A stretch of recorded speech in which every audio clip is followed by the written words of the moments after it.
വാർത്തകൾ തുടർന്നു. ദേശീയപാതയിലെ ഗതാഗതക്കുരുക്ക് നേരിട്ടറിയാൻ ഗതാഗത മന്ത്രി. ചാലക്കുടി മുതൽ കളമശ്ശേരി വരെ മന്ത്രി യാത്ര ചെയ്യും. ചാലക്കുടി പോട്ട ജംഗ്ഷനിൽ മന്ത്രി പരിശോധന ആരംഭിച്ചു. ഇപ്പോൾ മന്ത്രി സംസാരിക്കുകയാണ്.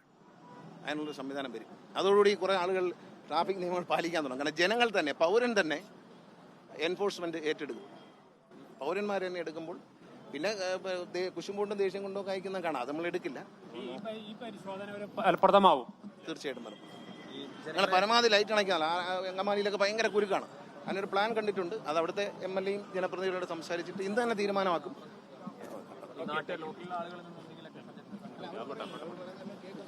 നികേഷ് കുമാർ പറഞ്ഞോളൂ. ജയ്സൺ,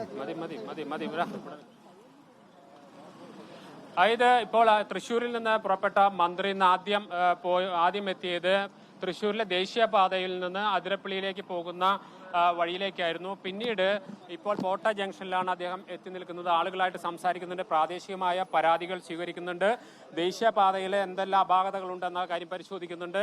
അദ്ദേഹം പറഞ്ഞ ഏറ്റവും പ്രധാനപ്പെട്ട കാര്യം തൃശ്ശൂർ മണ്ണുത്തി ഇടപ്പള്ളി ദേശീയപാതയിൽ പ്രധാനമായ ഗതാഗത തടസ്സം കുരുക്കുണ്ടാക്കുന്നത് അനാവശ്യമായ സിഗ്നലുകളാണ്. ആ സിഗ്നലുകളിലെ എണ്ണം കുറയ്ക്കും, അനാവശ്യമായ സിഗ്നലുകൾ ഒഴിവാക്കും എന്നതാണ് പ്രധാനമായും മന്ത്രി ഇപ്പോൾ പറഞ്ഞിരിക്കുന്നത്. അതോടൊപ്പം തന്നെ മറ്റ് പ്രശ്നങ്ങളുണ്ടാക്കുന്ന, അതായത് സാങ്കേതികമായ വിഷയങ്ങളുണ്ടാക്കുന്ന എല്ലാ വിഷയങ്ങൾക്കും ത്വരിതഗതിയിൽ എത്രയും പെട്ടെന്ന് തന്നെ പ്രശ്നപരിഹാരം ഉണ്ടാക്കും. കഴിഞ്ഞ കാലങ്ങളിലേതുപോലെ വന്ന് നോക്കിപ്പോകുന്ന സ്ഥിതിയല്ല പ്രധാനമായും ഉള്ളത്. അതിനുമപ്പുറത്ത് നടപടികളിലേക്ക് ഇത്തവണ കടക്കുമെന്ന് ഉറപ്പിച്ച് പറയുകയാണ് മന്ത്രി. നമുക്ക് ദേശീയപാത കാണാൻ കഴിയും. മന്ത്രി അവിടെ മറ്റു ഉദ്യോഗസ്ഥരുമായിട്ട് സംസാരിക്കുന്നുണ്ട്. വലിയ ഗതാഗത കുരുക്കാണ് നിരവധി സിഗ്നലുകൾ മൂലം ഉണ്ടാകുന്നത്. അനാവശ്യമായ സിഗ്നലുകൾ നിരവധിയുണ്ട്. അതുകൊണ്ട് തന്നെയാണ് നമ്മളെല്ലാം യാത്ര ചെയ്യുമ്പോൾ ചാലക്കുടി, എറണാകുളം, അങ്കമാലി മുതൽ മണ്ണുത്തി വരെ എത്തുന്നതിനിടയ്ക്ക് നിരവധി സിഗ്നലുകളാണുള്ളത്. ആ സിഗ്നലുകളിലൂടെയുള്ള തടസ്സമാണ് പ്രധാനമായും ദേശീയപാതയിൽ വലിയ കുരുക്കിലേക്ക് എത്തുന്നത്.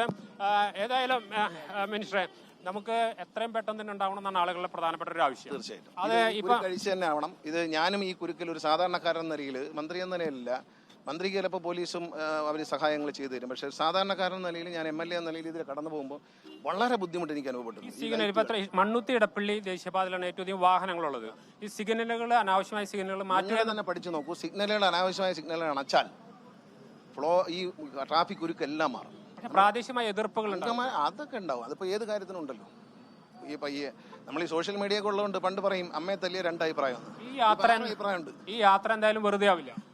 നമ്മൾ മാക്സിമം മോട്ടോർ വെഹിക്കിൾ ഡിപ്പാർട്ട്മെന്റ് തന്നെ ചില പ്ലാൻ ഇട്ടിട്ടുണ്ട്. അതായത് സ്ഥലത്തെ MLA മാരും മുനിസിപ്പാലിറ്റിയുമായിട്ട് സംസാരിച്ച് അവർ എഗ്രി ചെയ്താൽ നടപ്പിലാക്കും. അങ്കമാലിയൊക്കെയാണ് പ്രധാന പ്രശ്നം. അങ്കമാലി വലിയ വിഷയം തന്നെയാണ്.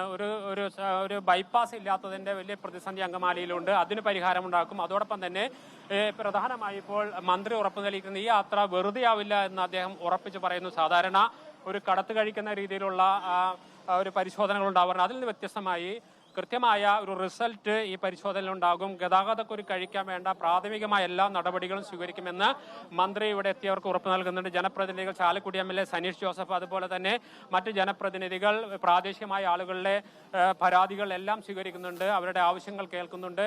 എന്തായാലും ഒരു കാര്യം ഉറപ്പാണ്, ദേശീയപാതയിലെ കുരുക്ക് അഴിച്ചില്ലെങ്കിൽ മഴക്കാലം വലിയ ദുരിതയാത്രയായി മാറുമെന്ന കാര്യത്തിൽ തർക്കമില്ല. നികേഷ്. ജയ്സൺ ചാമോളപ്പിലാണ് വിശദാംശങ്ങൾ നൽകിയത്. ദേശീയപാതയിലെ ഗതാഗത കുരുക്ക് നേരിട്ടറിയാൻ വേണ്ടി ഗതാഗത മന്ത്രി ഇറങ്ങിയിരിക്കുന്നു. ചാലക്കുടി മുതൽ കളമശ്ശേരി വരെ മന്ത്രി യാത്ര ചെയ്യുകയാണ്. ചാലക്കുടി പോട്ട ജംഗ്ഷനിൽ മന്ത്രി നേരത്തെ പരിശോധന നടത്തുന്നതാണ് തത്സമയ ദൃശ്യങ്ങളിലൂടെ നമ്മൾ കണ്ടത്. അഭിപ്രായം സ്വരൂപിച്ച് ഗതാഗത കുരുക്കിന് പരിഹാരം കാണുകയാണ് പരിശോധനയുടെ ലക്ഷ്യം.